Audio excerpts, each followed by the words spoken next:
Hey guys, back. So in the last video we took this piece of mahogany here, zipped it through the bandsaw to resaw it into thickness, and then since then I've zipped it through the planer a few times, etc., etc.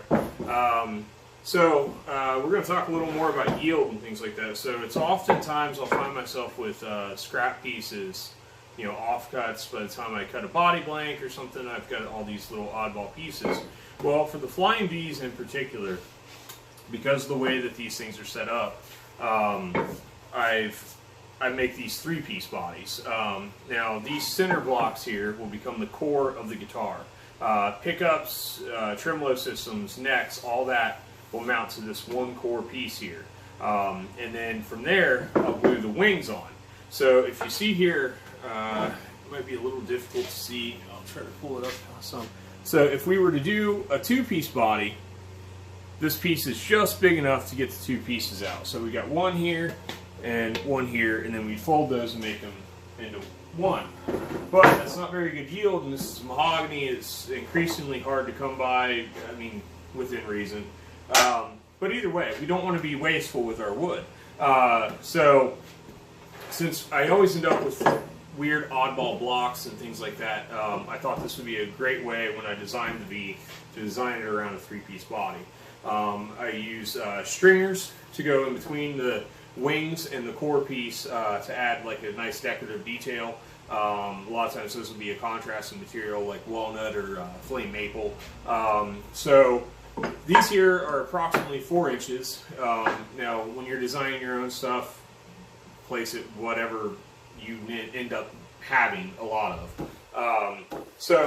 But because of this design, I can actually get 2 sets of wings for 2 bodies out of this piece, because at this point here I've got a left and a right and a left and a right, and we zip that in half. So now I've turned what was going to be one body from one piece of wood and some scraps into 2 whole bodies, which will be more than enough. So you know, so I've got, this is my Flying V template. I know this seems kind of odd because it's not a whole piece, but I've got my center line, I've got my piece here that comes down, and then if you look close, I've marked tick marks at what would be 2 inches off of my center line.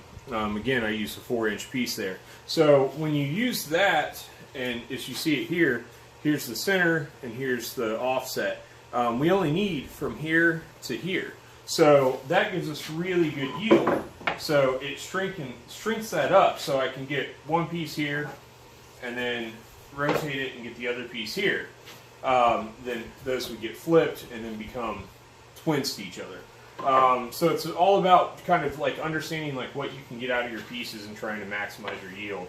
But again, because we did it this way, I'm going to actually end up with 2 bodies where there would have been 1 and some weird scraps that would have ended up in the firewood pile, or, you know, turned into, I guess, jewelry boxes or something. Guys make stuff with small pieces.